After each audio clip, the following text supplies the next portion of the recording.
اعوذ باللہ من الشیطان الرجیم بسم اللہ الرحمن الرحیم۔ اے لوگو جو ایمان لائے ہو، اللہ سے ڈرو اور اس کی جناب میں باریابی کا ذریعہ تلاش کرو، یعنی ہر اس ذریعے کے طالب رہو جس سے تم اللہ کا قرب حاصل کر سکو اور اس کی رضا کو پہنچ سکو، اور اس کی راہ میں جد و جہد کرو، شاید کہ تمہیں کامیابی نصیب ہو جائے۔ اصل میں لفظ جاہدو استعمال فرمایا گیا ہے، جس کا مفہوم محض جد و جہد سے پوری طرح واضح نہیں ہوتا۔ مجاہدہ کا لفظ مقابلے کا مقتضا ہے، اور اس کا صحیح مفہوم یہ ہے کہ جو قوتیں اللہ کی راہ میں مزاحم ہیں، جو تم کو خدا کی مرضی کے مطابق چلنے سے روکتی اور اس کی راہ سے ہٹانے کی کوشش کرتی ہیں، جو تم کو پوری طرح خدا کا بندہ بن کر نہیں رہنے دیتی اور تمہیں اپنا یا کسی غیر اللہ کا بندہ بننے پر مجبور کرتی ہیں، ان کے خلاف اپنی تمام امکانی طاقتوں سے کشمکش اور جد و جہد کرو۔ اسی جد و جہد پر تمہاری فلاح و کامیابی کا اور خدا سے تمہارے قرب کا انحصار ہے۔ اس طرح یہ آیت بندہ مومن کو ہر محاذ پر لڑائی لڑنے کی ہدایت کرتی ہے۔ ایک طرف ابلیس لعین اور اس کا شیطانی لشکر ہے، اور دوسری طرف آدمی کا اپنا نفس اور اس کی سرکش خواہشات ہیں۔ تیسری طرف خدا سے پھرے ہوئے بہت سے انسان ہیں، جن کے ساتھ آدمی ہر قسم کے معاشرتی، تمدنی اور معاشی تعلقات میں بندھا ہوا ہے۔ چوتھی طرف وہ غلط مذہبی، تمدنی اور سیاسی نظام ہیں جو خدا سے بغاوت پر قائم ہوئے ہیں اور بندگی حق کے بجائے بندگی باطل پر انسان کو مجبور کرتے ہیں۔ ان سب کے حربے مختلف ہیں، مگر سب کی ایک ہی کوشش ہے کہ آدمی کو خدا کے بجائے اپنا متی بنائے۔ بخلاف اس کے آدمی کی ترقی کا اور تقرب خداوندی کے مقام تک اس کے عروج کا انحصار بالکل اس پر ہے کہ وہ سراسر خدا کا متی اور باطن سے لے کر ظاہر تک خالصتاً اس کا بندہ بن جائے۔ لہٰذا اپنے مقصود تک اس کا پہنچنا بغیر اس کے ممکن نہیں ہے کہ وہ ان تمام مانع و مزاحم قوتوں کے خلاف بیک وقت جنگ آزما ہو، ہر وقت ہر حال میں ان سے کشمکش کرتا رہے اور ان ساری رکاوٹوں کو پامال کرتا ہوا خدا کی راہ میں بڑھتا چلا جائے۔ خوب جان لو کہ جن لوگوں نے کفر کا رویہ اختیار کیا ہے، اگر ان کے قبضے میں ساری زمین کی دولت ہو اور اتنی ہی اور اس کے ساتھ ہو، اور وہ چاہیں کہ اسے فدیہ میں دے کر روز قیامت کے عذاب سے بچ جائیں، تب بھی وہ ان سے قبول نہ کی جائے گی اور انہیں دردناک سزا مل کر رہے گی۔ وہ چاہیں گے کہ دوزخ کی آگ سے نکل بھاگیں، مگر نہ نکل سکیں گے، اور انہیں قائم رہنے والا عذاب دیا جائے گا۔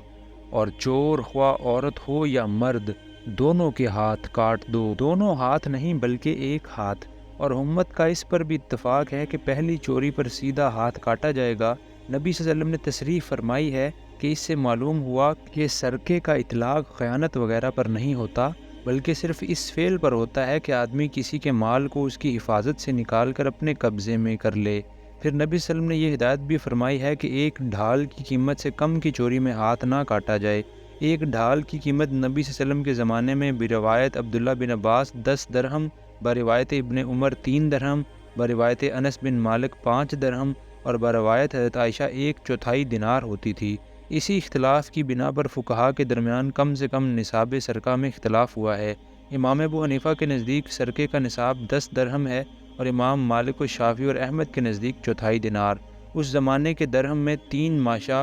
1.5 رتی چاندی ہوتی تھی، اور 1/4 دینار 3 درہم کے برابر تھا۔ پھر بہت سی چیزیں ایسی ہیں جن کی چوری میں ہاتھ کاٹنے کی سزا نہ دی جائے گی۔ مثلا نبی صلی اللہ علیہ وسلم کی ہدایت ہے کہ پھل اور ترکاری کی چوری میں ہاتھ نہ کاٹا جائے گا، کھانے کی چوری میں ہاتھ نہیں کٹے گا۔ اور حضرت عائشہ کی حدیث ہے کہ حقیر چیزوں کی چوری میں نبی صلی اللہ علیہ وسلم کے زمانے میں ہاتھ نہیں کاٹا جاتا تھا۔ حضرت علی اور حضرت عثمان کا فیصلہ ہے، اور صحابہ کرام میں سے کسی نے اس سے اختلاف نہیں کیا کہ پرندے کی چوری میں ہاتھ کاٹنے کی سزا نہیں ہے۔ نیز سیدنا عمر اور علی نے بیت المال سے چوری کرنے والے کا ہاتھ بھی نہیں کاٹا، اور اس معاملے میں بھی صحابہ کرام میں سے کسی کا اختلاف منقول نہیں ہے۔ ان مآخذ کی بنیاد پر مختلف ائمہ فقہا نے مختلف چیزوں کو ہاتھ کاٹنے کے حکم سے مستثنیٰ قرار دیا ہے۔ امام ابو حنیفہ کے نزدیک ترکاریاں، پھل، گوشت، پکا ہوا کھانا، غلہ جس کا ابھی کھلیان نہ کیا گیا ہو، کھیل اور گانے بجانے کے آلات وہ چیزیں ہیں جن کی چوری میں ہاتھ کاٹنے کی سزا نہیں ہے۔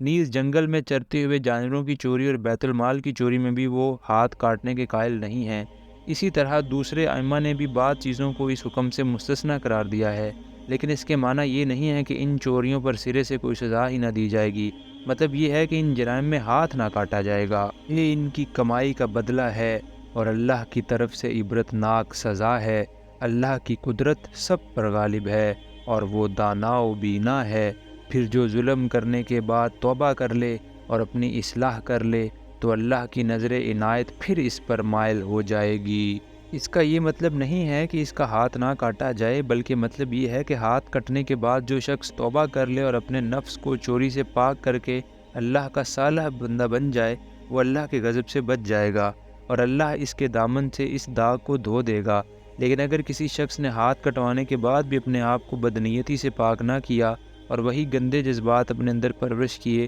جن کی بنا پر اس نے چوری کی اور اس کا ہاتھ کاٹا گیا، تو اس کے معنی یہ ہیں کہ ہاتھ تو اس کے بدن سے جدا ہو گیا مگر چوری اس کے نفس میں بدستور موجود رہی۔ اس وجہ سے وہ خدا کے غضب کا اسی طرح مستحق رہے گا جس طرح ہاتھ کٹنے سے پہلے تھا۔ اسی لیے قرآن مجید چور کو ہدایت کرتا ہے کہ وہ اللہ سے معافی مانگے اور اپنے نفس کی اصلاح کرے، کیونکہ ہاتھ کاٹنا تو انتظام تمدن کے لیے ہے۔ اس سزا سے نفس پاک نہیں ہو سکتا۔ نفس کی پاکی صرف توبہ اور رجوع الی اللہ سے حاصل ہوتی ہے۔ نبی صلی اللہ علیہ وسلم کے متعلق احادیث میں مذکور ہے کہ ایک چور کا ہاتھ جب آپ کے حکم کے مطابق کاٹا جا چکا تو آپ نے اسے اپنے پاس بلایا اور اس سے فرمایا، کہہ کہ میں خدا سے معافی چاہتا ہوں اور اس سے توبہ کرتا ہوں۔ اس نے آپ کی تلقین کے مطابق یہ الفاظ کہے، پھر آپ نے اس کے حق میں دعا فرمائی کہ خدایا اسے معاف فرما دے۔ اللہ بہت درگزر کرنے والا اور رحم فرمانے والا ہے۔ کیا تم جانتے نہیں ہو کہ اللہ زمین اور آسمانوں کی سلطنت کا مالک ہے، جسے چاہے سزا دے اور جسے چاہے معاف کر دے، وہ ہر چیز کا اختیار رکھتا ہے۔ اے پیغمبر، تمہارے لیے باعث رنج نہ ہوں وہ لوگ جو کفر کی راہ میں بڑی تیز گامی دکھا رہے ہیں، یعنی جن کی ذہانتیں اور سرگرمیاں ساری کی ساری اس کوشش میں صرف ہو رہی ہیں کہ جاہلیت کی جو حالت پہلے سے چلی آ رہی ہے وہی برقرار رہے، اور اسلام کی یہ اصلاحی دعوت اس بگاڑ کو درست کرنے میں کامیاب نہ ہونے پائے۔ یہ لوگ تمام اخلاقی بندشوں سے آزاد ہو کر نبی صلی اللہ علیہ وسلم کے خلاف ہر قسم کی رقیق سے رقیق چالیں چل رہے تھے، جان بوجھ کر حق نگل رہے تھے، نہایت بے باکی و جسارت کے ساتھ جھوٹ، فریب، دغا اور مکر کے ہتھیاروں سے اس پاک انسان کے کام کو شکست دینے کی کوشش کر رہے تھے جو کامل بے غرضی کے ساتھ سراسر خیر خواہی کی بنا پر عام انسانوں کی اور خود ان کی فلاح و بہبود کے لیے شب و روز محنت کر رہا تھا۔ ان کی ان حرکات کو دیکھ دیکھ کر نبی صلی اللہ علیہ وسلم کا دل کڑتا تھا، اور یہ کڑنا بالکل فطری امر تھا۔ جب کسی پاکیزہ انسان کو پست اخلاق لوگوں سے سابقہ پیش آتا ہے اور وہ محض اپنی جہالت اور خود غرضی و تنگ نظری کی بنا پر اس کی خیر خواہانہ مساعی کو روکنے کے لیے گھٹیا درجے کی چال بازیوں سے کام لیتے ہیں تو فطرتاً اس کا دل دکھتا ہی ہے۔ بس اللہ تعالیٰ کی ارشاد کا منشا یہ نہیں ہے کہ ان حرکات پر جو فطری رنج آپ کو ہوتا ہے وہ نہ ہونا چاہیے، بلکہ منشا دراصل یہ ہے کہ اس سے آپ دل شکستہ نہ ہوں، ہمت نہ ہاریں، صبر کے ساتھ بندگان خدا کی اصلاح کے لیے کام کیے چلے جائیں۔ رہے یہ لوگ تو جس قسم کے ذلیل اخلاق انہوں نے اپنے اندر پرورش کیے ہیں، ان کی بنا پر یہ روش ان سے عین متوقع ہے، کوئی چیز ان کی اس روش میں خلاف توقع نہیں ہے۔ خواہ وہ ان میں سے ہوں جو منہ سے کہتے ہیں ہم ایمان لائے مگر دل ان کے ایمان نہیں لائے، یا ان میں سے ہوں جو یہودی بن گئے ہیں جن کا حال یہ ہے کہ جھوٹ کے لیے کان لگاتے ہیں۔ اس کے دو مطلب ہیں، ایک یہ کہ یہ لوگ چونکہ خواہشات کے بندے بن گئے ہیں اس لیے سچائی سے انہیں کوئی دلچسپی نہیں ہے، جھوٹ ہی انہیں پسند آتا ہے اور اسی کو یہ جی لگا کر سنتے ہیں کیونکہ ان کے نفس کی پیاس اسی سے بجھتی ہے۔ دوسرا مطلب یہ ہے کہ نبی صلی اللہ علیہ وسلم اور مسلمانوں کی مجلسوں میں یہ جھوٹ کی غرض سے آ کر بیٹھتے ہیں تاکہ یہاں جو کچھ دیکھیں اور جو باتیں سنیں ان کو الٹے معنی پہنا کر یا ان کے ساتھ اپنی طرف سے غلط باتوں کی آمیزش کر کے حضرت اور مسلمانوں کو بدنام کرنے کے لیے لوگوں میں پھیلائیں، اور دوسرے لوگوں کی خاطر جو تمہارے پاس کبھی نہیں آئے سن گن لیتے پھرتے ہیں۔ اس کے بھی دو مطلب ہیں، ایک یہ کہ جاسوس بن کر آتے ہیں اور نبی صلی اللہ علیہ وسلم اور مسلمانوں کی مجلسوں میں اس لیے گشت لگاتے پھرتے ہیں کہ کوئی راز کی بات کان میں پڑے تو اسے آپ کے دشمنوں تک پہنچائیں۔ دوسرا یہ کہ جھوٹے الزامات عائد کرنے اور افتراء پردازیاں کرنے کے لیے مواد فراہم کرتے پھرتے ہیں تاکہ ان لوگوں میں بدگمانی اور غلط فہمیاں پھیلائیں جن کو نبی صلی اللہ علیہ وسلم اور مسلمانوں سے براہ راست تعلقات پیدا کرنے کا موقع نہیں ملا ہے۔ کتاب اللہ کے الفاظ کو ان کی صحیح محل متعین ہونے کے باوجود اصل معنی سے پھیرتے ہیں، یعنی تورات کے جو احکام ان کی خواہشات کے مطابق نہیں ہیں، ان کے اندر جان بوجھ کر رد و بدل کرتے ہیں اور الفاظ کے معنی بدل کر من مانے احکام ان سے نکالتے ہیں، اور لوگوں سے کہتے ہیں کہ اگر تمہیں یہ حکم دیا جائے تو مانو، نہیں تو نہ مانو۔ یعنی جاہل عوام سے کہتے ہیں کہ جو حکم ہم بتا رہے ہیں، اگر محمد صلی اللہ علیہ وسلم بھی یہی حکم تمہیں بتائیں تو اسے قبول کرنا ورنہ رد کر دینا۔ جسے اللہ ہی نے فتنے میں ڈالنے کا ارادہ کر لیا ہو، اس کو اللہ کی گرفت سے بچانے کے لیے تم کچھ نہیں کر سکتے۔ اللہ کی طرف سے کسی کے فتنے میں ڈالے جانے کا مطلب یہ ہے کہ جس شخص کے اندر اللہ تعالیٰ کسی قسم کے برے میلانات پرورش پاتے دیکھتا ہے، اس کے سامنے پے در پے ایسے مواقع لاتا ہے جن میں اس کی سخت آزمائش ہوتی ہے۔ اگر وہ شخص ابھی برائی کی طرف پوری طرح نہیں جھکا ہے تو ان آزمائشوں سے سنبھل جاتا ہے اور اس کے اندر بدی کا مقابلہ کرنے کے لیے نیکی کی جو قوتیں موجود ہوتی ہیں وہ ابھر آتی ہیں۔ لیکن اگر وہ برائی کی طرف پوری طرح جھک چکا ہوتا ہے اور اس کی نیکی اس کی بدی سے اندر ہی اندر شکست کھا چکی ہوتی ہے، تو ہر ایسی آزمائش کے موقع پر اور زیادہ بدی کے پھندے میں پھنستا چلا جاتا ہے۔ یہی اللہ تعالیٰ کا وہ فتنہ ہے جس سے کسی بگڑتے ہوئے انسان کو بچا لینا اس کے کسی خیر خواہ کے بس میں نہیں ہوتا، اور اس فتنے میں صرف افراد ہی نہیں ڈالے جاتے بلکہ قومیں بھی ڈالی جاتی ہیں۔ یہ وہ لوگ ہیں جن کے دلوں کو اللہ نے پاک کرنا نہ چاہا، ان کے لیے دنیا میں رسوائی ہے اور آخرت میں سخت سزا۔ اس لیے کہ انہوں نے خود پاک ہونا نہ چاہا۔ جو خود پاکیزگی کا خواہش مند ہوتا ہے اور اس کے لیے کوشش کرتا ہے، اسے پاکیزگی سے محروم کرنا اللہ کا دستور نہیں ہے۔ اللہ پاک کرنا اسی کو نہیں چاہتا جو خود پاک ہونا نہیں چاہتا۔ یہ جھوٹ سننے والے اور حرام کے مال کھانے والے ہیں، لہٰذا اگر یہ تمہارے پاس اپنے مقدمات لے کر آئیں تو تمہیں اختیار دیا جاتا ہے کہ چاہو ان کا فیصلہ کرو ورنہ انکار کر دو۔ یہاں خاص طور پر ان کے مفتیوں اور قاضیوں کی طرف اشارہ ہے جو جھوٹی شہادتیں لے کر اور جھوٹی رودادیں سن کر ان لوگوں کے حق میں انصاف کے خلاف فیصلے کیا کرتے تھے جن سے انہیں رشوت پہنچ جاتی تھی، جن کے ساتھ ان کے ناجائز مفاد وابستہ ہوتے تھے۔ اگر تم انکار کر دو تو یہ تمہارا کچھ بگاڑ نہیں سکتے، اور فیصلہ کرو تو پھر ٹھیک ٹھیک انصاف کے ساتھ کرو کہ اللہ انصاف کرنے والوں کو پسند کرتا ہے۔ یہودی اس وقت تک اسلامی حکومت کی باقاعدہ رعایا نہیں بنے تھے، بلکہ اسلامی حکومت کے ساتھ ان کے تعلقات معاہدات پر مبنی تھے۔ ان معاہدات کی روح سے یہودیوں کو اپنے اندرونی معاملات میں آزادی حاصل تھی، اور ان کے مقدمات کے فیصلے انہی کے قوانین کے مطابق ان کے اپنے جج کرتے تھے۔ نبی صلی اللہ علیہ وسلم کے پاس یا آپ کے مقرر کردہ قاضیوں کے پاس اپنے مقدمات لانے کے لیے وہ از روئے قانون مجبور نہ تھے، لیکن یہ لوگ جن معاملات میں خود اپنے مذہبی قانون کے مطابق فیصلہ کرنا نہ چاہتے تھے، ان کا فیصلہ کرانے کے لیے نبی صلی اللہ علیہ وسلم کے پاس اس امید پر آ جاتے تھے کہ شاید آپ کی شریعت میں ان کے لیے کوئی دوسرا حکم ہو، اور اس طرح وہ اپنے مذہبی قانون کی پیروی سے بچ جائیں۔ یہاں خاص طور پر جس مقدمے کی طرف اشارہ ہے وہ یہ تھا کہ خیبر کے معزز یہودی خاندانوں میں سے ایک عورت اور ایک مرد کے درمیان ناجائز تعلق پایا گیا۔ تورات کی روح سے ان کی سزا رجم تھی، یعنی یہ کہ دونوں کو سنسار کیا جائے، لیکن یہودی اس سزا کو نافذ کرنا نہیں چاہتے تھے، اس لیے انہوں نے آپس میں مشورہ کیا کہ اس مقدمے میں محمد صلی اللہ علیہ وسلم کو پنچ بنایا جائے۔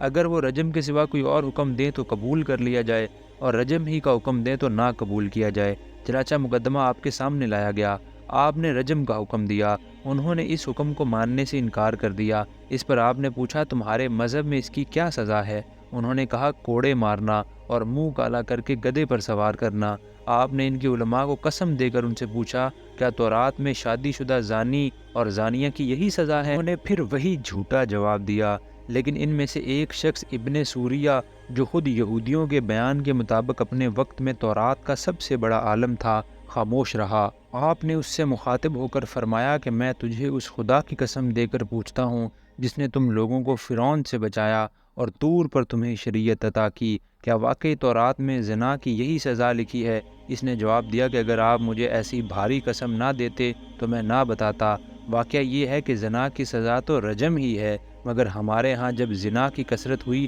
تو ہمارے حکام نے یہ طریقہ اختیار کیا کہ بڑے لوگ زنا کرتے تو انہیں چھوڑ دیا جاتا، اور چھوٹے لوگوں سے یہی حرکت سرزد ہوتی تو انہیں رجم کر دیا جاتا۔ پھر جب اس سے عوام میں ناراضی پیدا ہونے لگی تو ہم نے تورات کے قانون کو بدل کر یہ قاعدہ بنا لیا کہ زانی اور زانیہ کو کوڑے لگائے جائیں اور انہیں منہ کالا کر کے گدھے پر الٹے منہ سوار کیا جائے۔ اس کے بعد یہودیوں کے لیے کچھ بولنے کی گنجائش ہی نہ رہی اور نبی صلی اللہ علیہ وسلم کے حکم سے زانی اور زانیہ کو سنسار کر دیا گیا۔ اور یہ تمہیں کیسے حکم بناتے ہیں جبکہ ان کے پاس تورات موجود ہے جس میں اللہ کا حکم لکھا ہوا ہے، اور پھر یہ اس سے منہ موڑ رہے ہیں۔ اصل بات یہ ہے کہ یہ لوگ ایمان ہی نہیں رکھتے۔ اس آیت میں اللہ تعالیٰ نے ان لوگوں کی بددیانتی کو بالکل بے نقاب کر دیا ہے۔ یہ مذہبی لوگ جنہوں نے تمام عرب پر اپنی دینداری اور اپنے علم کتاب کا سکہ جما رکھا تھا، ان کی حالت یہ تھی کہ جس کتاب کو خود کتاب اللہ مانتے تھے اور جس پر ایمان رکھنے کے مدعی تھے،